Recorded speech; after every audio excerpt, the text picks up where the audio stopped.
This is Killer Innovations, a show about ideas, creativity, and how you can innovate. Welcome to the Innovator's Garage, where you learn to create your next game-changing killer innovation. Welcome to Killer Innovations. I'm your host, Phil McKinney. We are here each and every Sunday talking about creativity, innovation, and design. Now, normally I would do an intro about what's going on here with the show or upcoming activities, etc. But today, I want to get right into today's guest, who I think brings a huge amount of experience and who's had a phenomenally successful career in his role of not only driving corporate innovation, but really driving and helping the broader innovation community as a whole. So with that, I'd like to introduce Mark Randall, VP of Innovation, Chief Strategist at Adobe. So Mark, thank you for coming to today's show. Thanks for having me on. So a little bit of background for our listeners here. Mark, you've been at Adobe now coming up on 10 years. You came in via acquisition. Was your role initially in the innovation when you first came to Adobe? What's your background? No, my role was not in innovation per se, at least in the sense of corporate innovation. It's often like guiding innovation of other people. But my role was very much in wanting to make new products. It's what I've done most of my adult life is make new products, particularly in the area of creative tooling and creative enabling, both for professionals sometimes and other times for consumers. And so it's pretty much all I know how to do. So I'm unemployable any other way. So the role sort of evolved over time, but it certainly didn't start out there. So when you got to Adobe, what was, you're coming in from the outside. You obviously have a passion for products, passion for creating new things. How did you get from coming into Adobe via an acquisition to then ultimately finding yourself into your role? What was that transition like, and what were the steps of your career to get there? Well, it was extremely nonlinear, so I'll try to walk you through it. But I think sometimes the best stories are nonlinear. But when I came into the company, we had 5 products that Adobe had acquired and also a bunch of technologies. And I had been working as the company founder, but also in the role of really sort of product guide or product manager for these products, and sort of figuring out the market and the customer. And the challenge had been deep, and I had been deeply immersed for 5 years since starting the company and creating these products. And I felt like taking a little bit of a break. So the nice thing is when I started, Adobe said, hey, what do you want to do? Which was a really nice thing. That's actually great. It's always a good thing to know. What would you like to do? And it didn't mean they were necessarily going to do anything I suggested, but I said, well, you know what? I think the products are doing really well. And the technology integration strategy is pretty clear. I have a great team of people that know how to bring this forward. So what I'd love to do is actually, because I'm a little, frankly, burnt on driving these products so hard in the startup context, I'd like to step back and look at doing new things, new products and other things, and not just be the ongoing, guide or guru for these products, which is what would normally happen at a typical startup. But I consulted with other people that had gone through this process, and they suggested that, that point of transition coming into the company is really important. And the default is if you keep doing what you were doing. And so you want to try to seize that moment if you want to make any adjustments.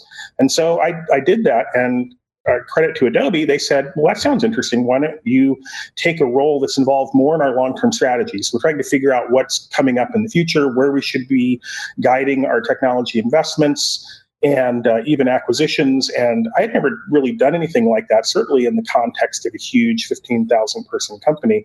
My largest startup was about 200 and something people before I sold it. So it was an amazing learning experience. And to be honest, I actually for the first year, pretty much fell on my face of being very successful. If that was your metric, you achieved your objective, right? Well, fortunately, I think it was a fairly ill-defined role. So, but I wasn't able to achieve the traction that I would have normally achieved. In fact, for about the first 2 years I was at Adobe, I didn't ship a product, which would be the only period of 2 years in my adult life that I hadn't shipped a new product. And it's amazing because you're inside this large organization with a lot of resources, super talented people, an amazing toy box of technologies, all this great market access. But it was really figuring out, because it's such a different context, coming into an environment where the stakeholder is not just your customers, employees, and VCs, but you have this corporate overriding agenda, corporate long-term strategy, corporate brand to conform with. And all of those things are real and important, and you have to learn how to fit all of that together. So it was a big learning experience for me. And I have to thank Adobe for giving me the time to figure it out. I mean, we did, I think, achieve some good things in that time period, but not an actual shipping product. And I actually had to come to a point where I said to myself, this isn't working, and I need to change my approach or strategy. And the things that I figured out during that time of changing my approach or strategy, and the problem I was trying to solve was, how can Mark ship a product at Adobe? How can I take all of the momentum, energy, resources of Adobe and bend that to my will to ship a great product I'm really excited about? And that's about getting buy-in across a lot of stakeholders. And you have to check more boxes in a large corporate context often than in a small startup context, where you just have to check the box for your end user, and generally your investors are happy if the end users are happy and paying. But in a large organization, all the products and things you do have to fit sort of together with the long-term investment strategy, a margin strategy, and other things, particularly in the case of a public corporation. And so figuring that out was challenging, and I had to kind of reboot my process, sort of like Tiger Woods relearning his swing. I had to sort of relearn my swing, and a lot of things that before go into that, but you do have to refactor everything. And a part of that is what actually sort of led to that innovation role and process ultimately, because ultimately I figured out how to do it successfully, get new things to ship that weren't necessarily top-down directed from the organization, but more grassroots up, like things I personally wanted to do that I thought were exciting. And I nailed how to do that and do it quickly and efficiently in the organization. And that's when the org said, hey, could you teach other people how to do this? So when you started off in the innovation, was it finding really good ideas hidden in the organization that then you sponsored? Were these ideas coming straight from you? How did those, the ideas before Adobe asked you to teach others how to do it, where did those ideas come from? Well, I think they were, as much as in my startups, they were my ideas. I'm not sure that any idea is purely my idea. It's always they never are. There's always inspiration, right? Right. There's inspiration. You're standing on the shoulders of giants. You have a team of people around you usually that are contributing great ideas and also helping you filter your worst ideas, or the worst aspects of your ideas. And, my constant refrain is I only have to be right 60% of the time with my ideas. But where failure comes is if I am not in an environment where people can help me figure out the 40% that are wrong. And so, to the extent that they were ever my ideas in any of the products, they were the same amount of being my idea, in terms of things I got excited about. And I started developing the business case and the strategy and really convincing myself, as I would as an entrepreneur, that I want to pursue this. And that's a big, important element, which is convincing the company. Sure, it's hard, but there are a lot of things that I might be able to convince the company of that I'm not excited about, or that I don't think is a good idea for the company. There are a lot of things we could do, but I want to do things that are uniquely suited to Adobe and uniquely valuable to our customers. So that's like almost a higher bar than just financially successful or strategic fit.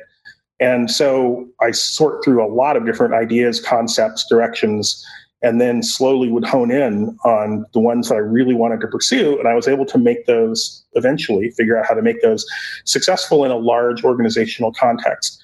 And that's when I got the question from other people, hey, could you help other people inside the organization learn how to innovate the way that you personally, Mark, are innovating? And and my approach was really combining some things I had learned from Adobe, a lot of things I had done successfully in my startups, coming up with a combination that worked inside our organizational context, and then applying it to other people. Although initially when I was asked that question, my response was no, I don't think I know how to teach other people how to do that. And then I just continued to get warm encouragement, forward, like, oh, keep thinking about it, see if you can come up with something while you're inventing things. It'd be great if you could replicate and share that with other people. I wasn't sure it was a model that could necessarily apply to other people, but as I started discussing it with others, like it's another interesting, intriguing, hard problem, over a period of months, I started to figure out, well, maybe there is a way to do that. And that's what ultimately ended up in my role in the Kickbox process at Adobe. And we're going to pick up our conversation on the Kickbox, but I just wanted to get one thing in before we jump to commercial break. The question of teaching somebody else, I had the exact same question to me back, a dozen years ago, and I had the exact same answer. I was like, no, I don't think I can teach someone how to do what I do. So this has been great. Mark, stay right there. When we come back, we're going to pick up this conversation with Mark Randall, VP of Innovation, Chief Strategist from Adobe, and we'll kick it off talking about what Adobe's doing on Kickbox. We'll be right back. Stay tuned.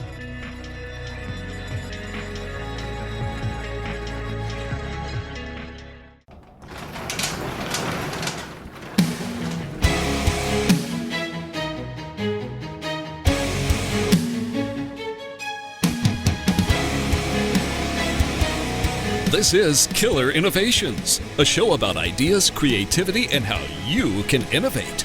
Welcome to the Innovator's Garage, where you learn to create your next game-changing killer innovation. Welcome back to Killer Innovations. Thank you for taking the time out of your busy day to check in with us. Before we get jumping back into this segment, I just need to do a quick shout out to one of our sponsors, Zoom. Zoom's been sponsoring the show now for over a year. Great sponsor, great support. They've got great technology. I am in a Zoom meeting multiple times a day. This is my 5th Zoom call today with guests for today's show.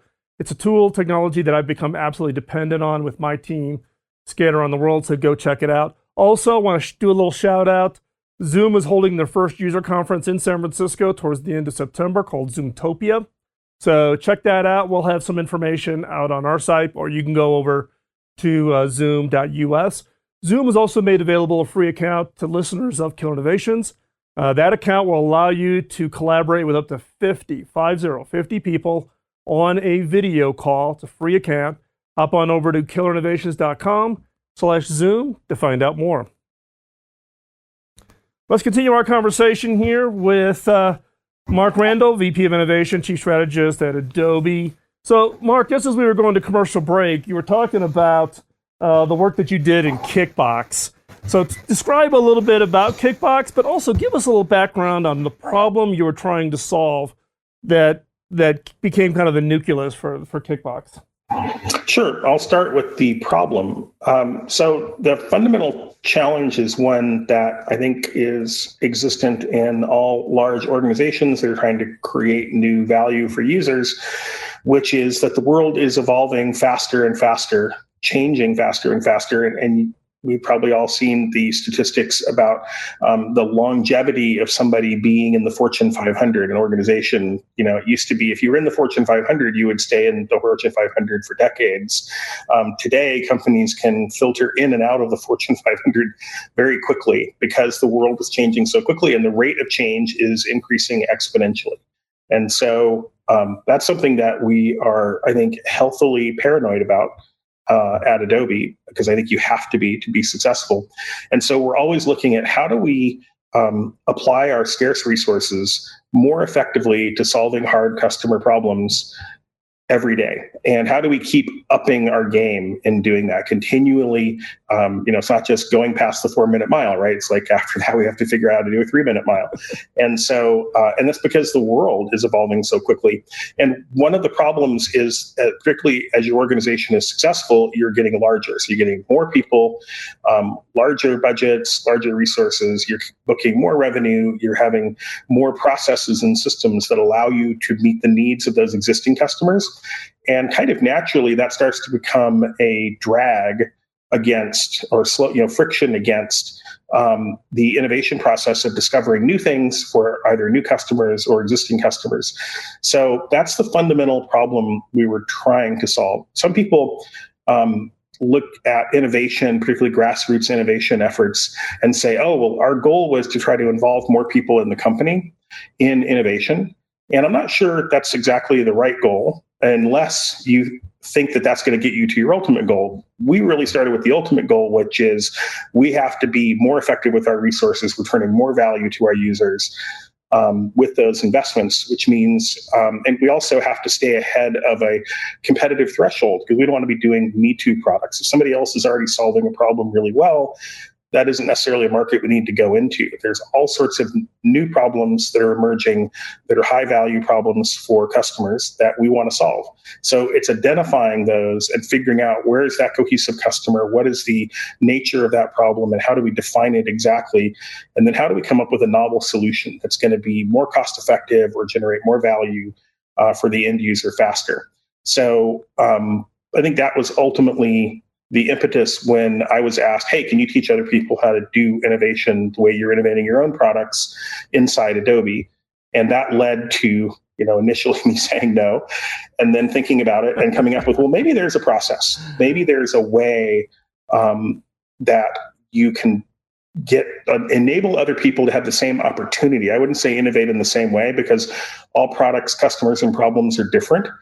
And so a lot of times innovation truisms need to be kept at the meta level because there are so many differences within individual implementations or executions that you need to do. Looking back at my own products, there are so many differences between each one. So you have to draw a thread through the meta sort of truths or principles that you want to pursue.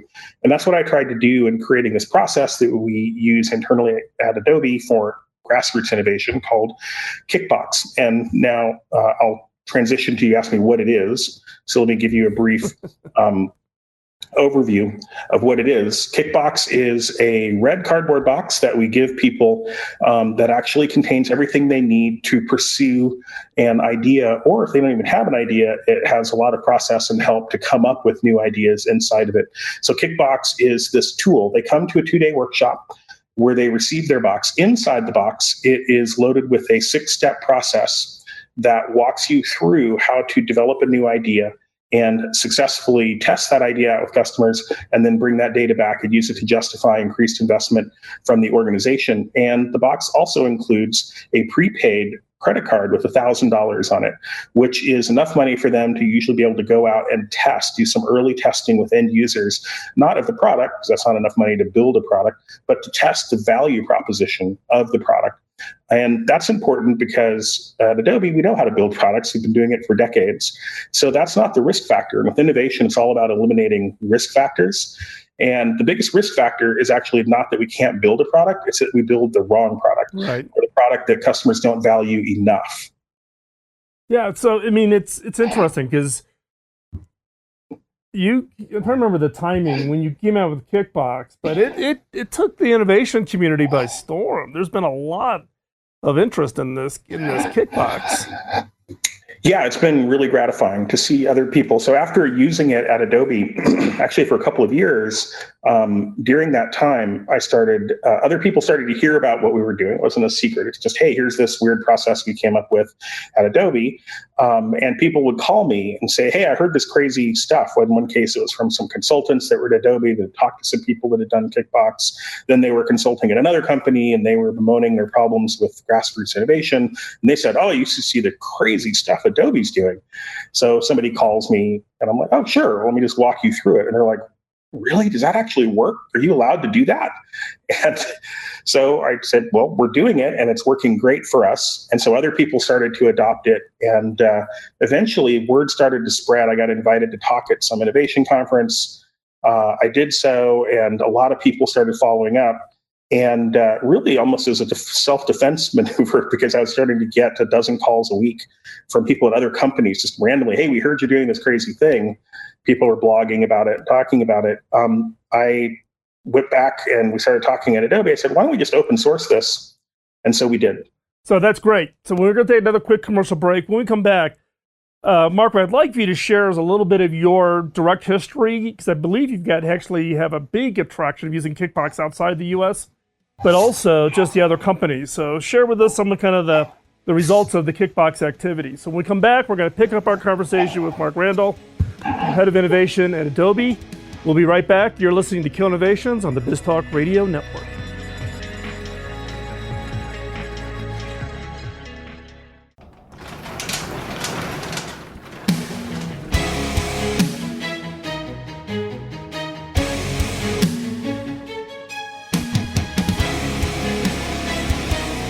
This is Killer Innovations, a show about ideas, creativity, and how you can innovate. Welcome to the Innovator's Garage, where you learn to create your next game-changing killer innovation. Welcome back to Killer Innovations. I'm your host, Phil McKinney. Before we hop back into this segment, another shout out to one of our great sponsors, which is HP. HP has started the sponsorship here the last couple of months.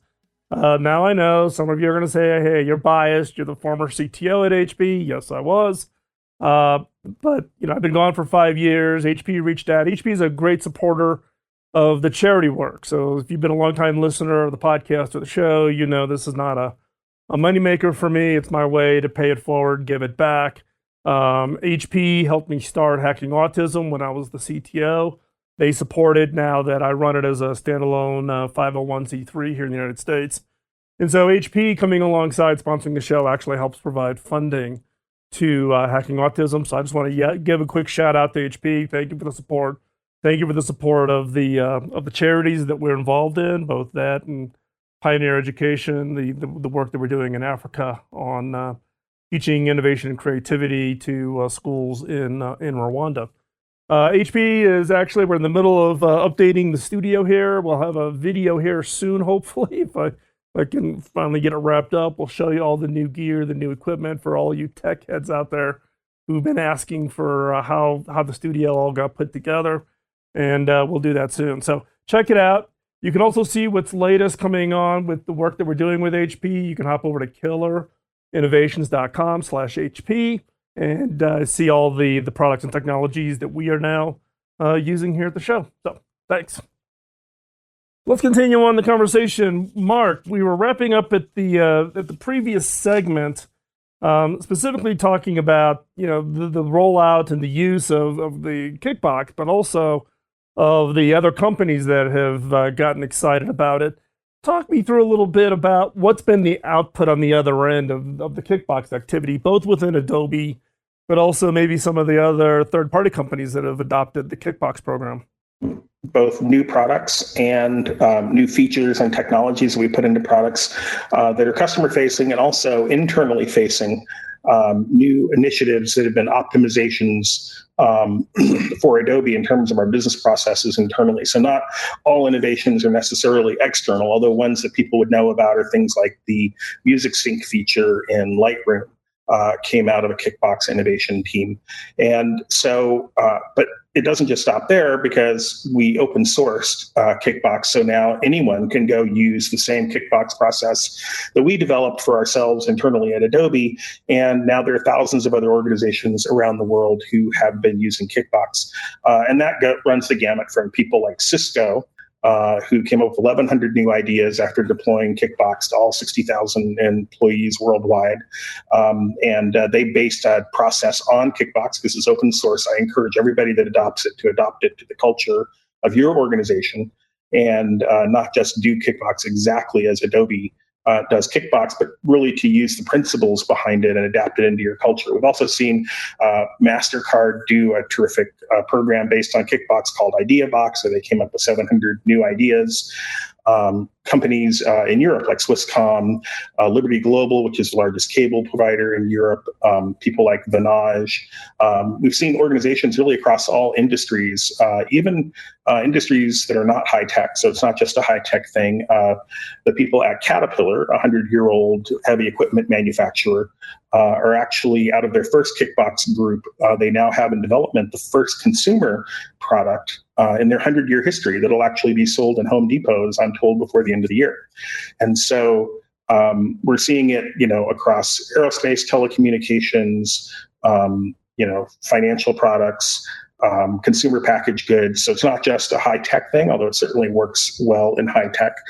But the principle of tapping into the inbuilt innovation ability, and not only that ability, but also the visibility into the market and customers throughout your organization really translates across any industry. But to me, some of the most exciting users are actually the universities and nonprofits and NGOs, from the United Nations to the Peace Corps to St. Jude's Children's Hospital, applying Kickbox because it's a free open source process into their own innovation is also fantastic to see.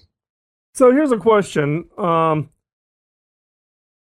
do you see companies using Kickbox like on a, what I would call like an innovation challenge? Let's crank out a bunch of ideas. So it's a concerted effort, or do you see it as continuous, where it's just kind of an ongoing part of trying to instill that culture of ideas and bubbling those up and that grassroots activities inside of an organization?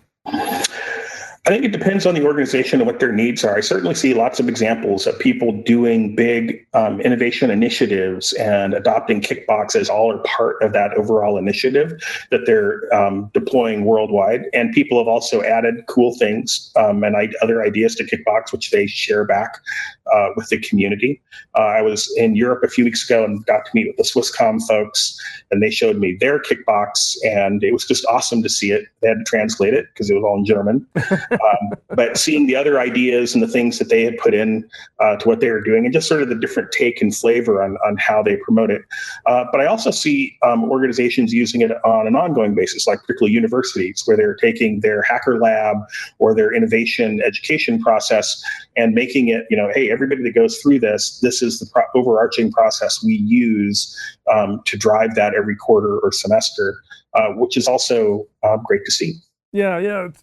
In the case of Adobe, someone takes the two-day workshop, they get their Kickbox, they've gone through that one idea. What percentage of the employees do you see that then go for a second idea, a third idea, a fourth idea? Or is it kind of I get through it once and then I'm focused on that one idea? I mean, how many employees actually kind of get bit by the bug, I guess, that you and I get been bit by, wanting to create constantly have this funnel of ideas we can never satisfy. Right. So that's one of the things that the Kickbox process actually helps with is people that are excited about doing innovation. We end up having tons and tons of ideas. But the trick is, of course, to only bring a very small number of those all the way to fruition. So you have this kind of pyramid thing where you're starting with thousands of ideas. I've had people ask me, hey, Mark, how do I just come up with 3 hit ideas, like 3 big ideas in my life? And unfortunately, the only answer I could give people is to come up with 3,000 lousy ideas. And I'm not smart enough to do just the 3 good ones. Nobody is. I haven't figured out that. If you've got that formula, let me know, because I sure as heck haven't figured it out. So people assume that just like writing hit songs or a lot, doing a lot of things that art or other things where we may look at it as outsiders and be just amazed and think there's some kind of magical gift that people are born with to enable that. Really, it's actually rigorous process. Even being a stand-up comedian, it's like rigorous process, work, practice. You start out bad, you get better by iterating, taking constant feedback, tightening that feedback loop. And so it's really, it's a craft. It's a process of doing it. It's not some divine inspiration where the clouds part and suddenly the idea for the next iPhone is revealed to you. It's actually the process is just a hard slog up a muddy hill of going through different idea elements, combining good ones together. And that's really the way Kickbox documents it. Unfortunately, I'd love to package it all in the glamour, but reality is innovation is just hard work. And the more you do it, the more you fail early at it and get better at it, then you start failing less and it starts becoming more fun. But it's just like working out or anything else. You have to kind of stick with it through the tough wall that you hit on a diet or working out or anything. And we kind of talk about that in innovation. Like you just have to work through that feeling like every idea you're coming up with initially sucks, which is why we teach people ideation should be an ongoing process, not something you just do when you need ideas. Right. And, just like, a diet needs to be a permanent change of habits, innovation needs to be a permanent change of habits. And one of those habits is you have to be continually ideating, capturing those ideas, because most of them are going to be bad. There's going to be nuggets of good ones. And that's where you want to be capturing those. And when they get good enough, you sort of work them through that funnel. And eventually, maybe rarely one comes out that you really want to pursue and test against end users. And that's where we put that process in place to go do that testing. So with Kickbox, one interesting thing we've seen, to answer your question, is people that do one red box successfully, take it to the blue box level, actually often become people that do multiple blue boxes eventually on different ideas. Right. We're going to come back after this commercial break. We'll talk about going from the red box to the blue box and how does that actually get translated as we go into the last segment, so you are not going to want to miss this conversation. We're going to take a quick commercial break here and continue our conversation with Mark Randall, VP of Innovation, Chief Strategist at Adobe, talking about this process of the Kickbox, which they've open sourced. We'll have all the links into the show notes, and we'll share that with you. But when we come back, we'll talk specifically about what happens post that first box. What do you do with it next? So stay right there. We'll be right back after this quick commercial break. You're listening to Killer Innovations on the BizTalk Radio Network.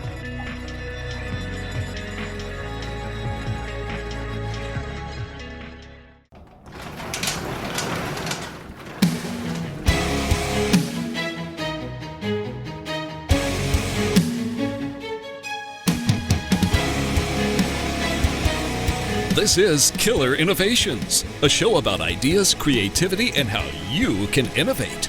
Welcome to the Innovator's Garage, where you learn to create your next game-changing killer innovation. Welcome back to Killer Innovations. We're going to pick up our conversation with Mark Randall. Mark, you were just talking as we go into commercial break that when you wrap up that first box, those ideas that kind of make the criteria, then what's the next step in the process? Well, so it starts out with the red box. There are 6 levels in the red box. Each level in the red box has a set of actions that users need to complete, and it's all self-managed, so it's a very lightweight process. And when they complete the checkboxes at the end of each level, they're sort of broken out on quick reference cards. And when they complete the checkboxes, they advance to the next level. When they get to level 6, they've actually graduated. If they can check all the boxes at the end of level 6, they're ready to graduate to the blue box level. And how they do that graduation is the last and final requirement in the red box at end of level 6 is for them to get a leader within our organization at the level of senior director or above, of which there are hundreds at Adobe. They just have to get any one of those people to fund the next round of their experiments. And sometimes that funding can even be to prove that they're wrong. Like the person says, I think this premise is wrong and the early data you gathered isn't correct. And the innovator can say, great, fund my next round of experiments. Help me specify that experiment. And let's see if you're right or I'm right. And sometimes they'll go get that funding, and that actually earns them a blue box. So what's the typical size of that phase? Are we talking, you went $1,000 credit card in the red box? Is this something like that's typically like a $10,000 thing, a $100,000 thing? So when they get to the blue box, it goes all over the place because every red box is the same. Every blue box is different because every innovation is different. Right. I think we've just given out our 27th blue box. And the blue box comes with some sort of personal support and we get involved in sort of mentoring and figuring out, well, what do they need? Do they need some designer help? Do they need an engineer to help draft the next part of their experiment? Do they usually it's not money that they need. I mean, they of course need some funding, but the biggest thing they need is actually access to customers to test with, particularly if it's a specialized market of customers, and they may need to work with the sales group to make sure they can go out and meet with the class of customers that they're trying to develop their value proposition for. So that's why every single one is different. And as I talk to innovation professionals in different organizations, this is the perennial thing about where do you take the ones that sort of pass the first gate and look good, look promising, like what do you do next? Because you don't want to just green light it to ship and commit $10 million. That makes no sense. Yep. And so it's that middle ground. And the honest answer is, I don't think you can automate or systematize the middle ground. That is where each one is bespoke. And you need to have somebody with innovation experience, not just innovation management experience, but I think actual product and customer making experience. Right. Yep. Get involved as a mentor, somebody who's been through the process before inside the organization and can help figure out what is the unique course this particular idea and set of innovators needs to take, because they're all different children. Yep. Oh, I agree 100%. Because there are people who want to cookie cutter it or just pick something up and plop it down. So then after the blue box, then it's kind of they've got a sponsor, they've got that support. So now it just works through kind of as a normal funding cycles then? So typically the blue box phase is involved in, it's really the bridge between them working on a separate innovation process on one side, and at the end really being adopted into one of the business or go-to-market aspects inside the organization. Typically, any innovation or new product we do is going to have to fit somewhere in our existing routes to market or customer channels. And so it's getting it adopted by that business unit or that line of business within the organization, and or figuring out that there needs to be a new line of business within the organization, which can be more challenging. But whichever case it is, that's what we're trying to solve in the blue box. Not just that it's interesting, we want to invest more, but now how do we map this into the brand fit, the go-to-market fit, and the lines of business? That's great. So, Mark, if people want to find out more about the Kickbox, you say you've open sourced it. Where can they get more information on it?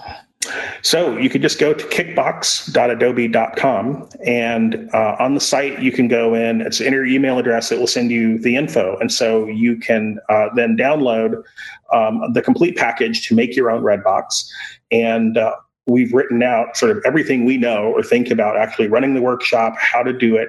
And we've done it in enough detail. I wouldn't say it's excruciating detail, but enough detail that then you could take that overall structure and apply it into your own process or apply it into your own corporate culture. And so then, but you also then ask people that have taken and using Kickbox to then contribute back to that community also. Right. So they could just email kickbox@adobe.com, and that's where we get a lot of contacts from, sometimes the first time I hear about a university somewhere or an organization somewhere is actually when they hit my inbox saying, hey, we localized this into German or Korean or Italian or French. Here's our localization back again. Or, hey, we made these changes. Here it is back again. And sometimes we also end up, connecting and chatting about the adaptations that they've made, and then incorporating that back into the core of what we're doing. Perfect. Hey, Mark, I want to thank you for your time in joining us today. This has been great. If people want to track what you're up to personally, what's the best way for them to follow you? Oh, they can just follow me on Twitter. I am Mark Ran, MarkRan. Great. At Mark Ran. Then what we'll do is I'll make sure to put all that up onto the show notes. You can get the show notes over at killinnovations.com. If you haven't checked out Kickbox, check it out. I've been over on the site. I've talked to a bunch of people over at Cisco and others that are big fans of the Kickbox program. And the fact that Mark, you and your team and Adobe is open source this is great for the innovation community. And so here's your opportunity. If you're looking for something that allows you to get that grassroots innovation going within your organization, check it out, and you can take advantage of the work and all the scars that Mark and his team have gone through in large organizations of trying to do those grassroots. All of us that have been around this dance, we all laugh and chuckle because it's kind of the same challenges, just slightly different beat to the music depending on the organization. So with that, we're going to wrap up today's show. Greatly appreciate you taking the time out of your busy schedule to join us here. You can check us out. We're live Sunday on Biz Talk Radio. Podcast comes out each and every Tuesday morning. Hop on over to killinnovations.com. Blog post is over at philmckinney.com. You can sign up for the newsletters there and keep up to date. And with that, thank you for joining, and we'll talk to you next Sunday here on Killer Innovations.